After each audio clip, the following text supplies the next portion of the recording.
guys, it's Yaz. So one of my New Year's resolutions is to, my nose itches. God, sorry. One of my New Year's resolutions for 2026 is to read 50 books.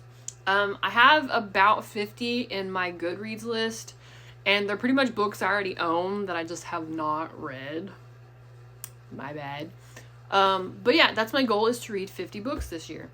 And that averages about one a week, which is the pace I'm going to try and keep. In addition to that, I'm also going to try and lose 1 pound for every book that I read. But the weight loss thing is only going to go to about book 30-ish, because I really don't want to lose more than 30 pounds.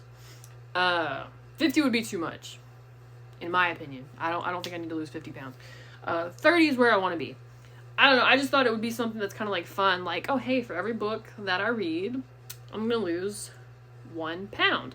Something that I thought about, when I'm reading, it helps take my mind off of food, which may sound stupid, but yeah, I think this is going to really help in my weight loss journey. So I'm going to be doing book reviews of all the books that I read this year, and I'm very excited about it.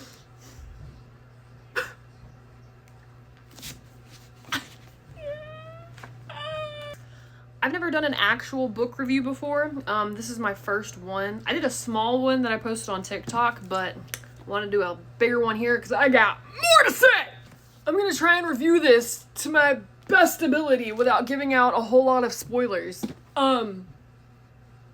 book was super good. Alright, it was really, really good. I give it an 8.9 out of 10. It was amazing. How did this book make me feel?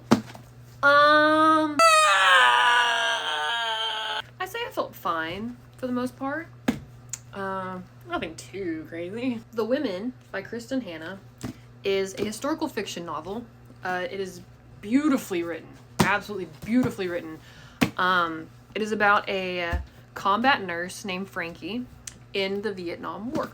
A little less than the first half of the book shows what she went through, what she dealt with, and all the people that she met while she was in Vietnam.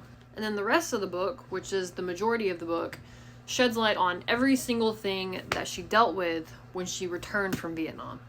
And even though this book is fiction, I think it really helps shed light on what veterans deal with when they come home from war. All the pain that they endure and all the memories that they hold on to. I mean, everything, and how they try to navigate through life despite having all of that at the forefront of their minds. And in this book in particular, it's shown from the perspective of a woman who was in the Vietnam War.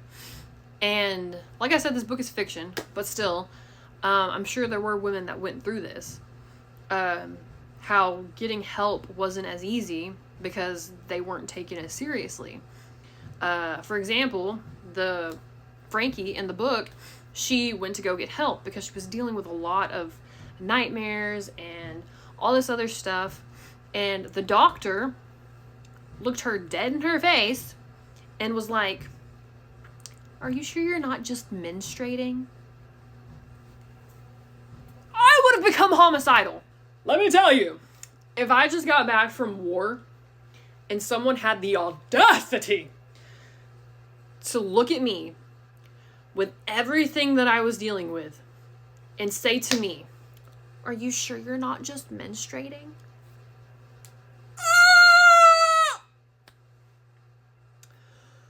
Oh, this is my first Kristin Hannah book, and I really enjoyed it. Once you get to page 350-ish, you start thinking, wow, things are really looking good for Frankie. Things are looking up, and then bang, bang, bang! Just kidding! Now, I don't know if that's the way Kristin Hannah usually operates, but I will say you do a great job! While I was reading this book, I was yelling. I was yelling out loud at so many things that happened. I was so mad. I was so upset. I was happy. Briefly.